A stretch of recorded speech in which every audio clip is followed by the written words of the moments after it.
Today we come to the second of our encouragements from the book of Daniel, and in this chapter, looking at chapter 2, we looked at chapter 1 last time, and here we come to chapter 2. And in chapter 2, of course, we have the dream of Nebuchadnezzar.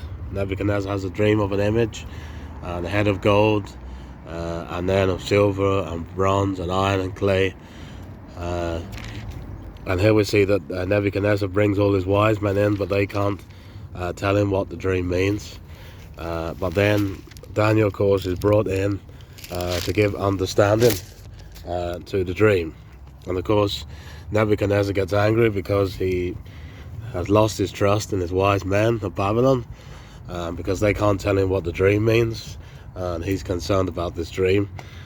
And then we read in Daniel chapter 2, verse 13, the decree went out and they began killing the wise men, or rounding them up to be killed. I think the translation says, and they sought Daniel and his companions to kill them. So here we see Daniel's life is on the line, and of course here we see the wisdom which Daniel operated. Verse 14, then with counsel and wisdom Daniel answered Arioch, the captain of the king's guard, who had gone out to kill the wise men of Babylon. And he said, why is the decree so urgent? Daniel then bravely goes into the king and asks him for time. We're not told how long the king requested the time for. That in itself was an amazing thing, that God softened Nebuchadnezzar's heart to give Daniel time. But it's verse 17 to 23 that I want to read. This is what we read. Then Daniel went to his house and made the decision known to Hananiah, Mishael, and Azariah his companions, that they might seek mercies from the God of heaven concerning this secret, so that Daniel and his companions would not perish with the rest of the wise men of Babylon. Verse 19 we see, then the secret was revealed to Daniel in a night vision, and then we get Daniel's response. So Daniel blessed the God of heaven. And these are the verses I really want to speak about, verses 20 to 23, because what amazing as the revelation was to Daniel, I'm just amazed at the response of Daniel to this. So Daniel blessed the God of heaven. I think that's an amazing thing. We have a great God, a God who answers prayer, and what we see is that Daniel is so thankful to God that God answered his prayer, and so he blessed the God of heaven. But then we continue to read. Daniel answered and said, blessed be the name of God forever and ever, for wisdom and might are his. And he changes the times and the seasons. He removes kings and raises up kings. He gives wisdom to the wise and knowledge to those who have understanding. He reveals deep and secret things. He knows what's in the darkness, and light dwells with him. And then we get an amazing sense of thankfulness in verse 23. I thank you and praise you, O God of my fathers. You have given me wisdom and might. You have now made known to me what we asked of you, for you have made known to us the king's demand. Here we see Daniel's sense of gratefulness, because God had answered his prayer and revealed what the dream meant. And of course Daniel would reveal it later on in this chapter to Nebuchadnezzar, what the dream actually meant for him. But what I love about these verses 20 to 23, first of all, they're full of praise.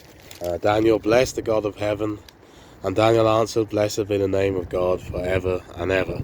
And that shows me that Daniel is full of praise for God, and that's something that should be true of every Christian. We should praise God for his goodness, his greatness, his mercy and his grace in our lives. Then we see Daniel acknowledges God's sovereignty. He changes the times and the seasons. He removes kings and raises up kings, and he acknowledges that God is sovereign, and God is sovereign in the world affairs, and also sovereign in our lives. And then, as I said in verse 23, there's an amazing sense of thankfulness. I thank you and praise you, and that should be true of our lives of Christians. We should be thankful.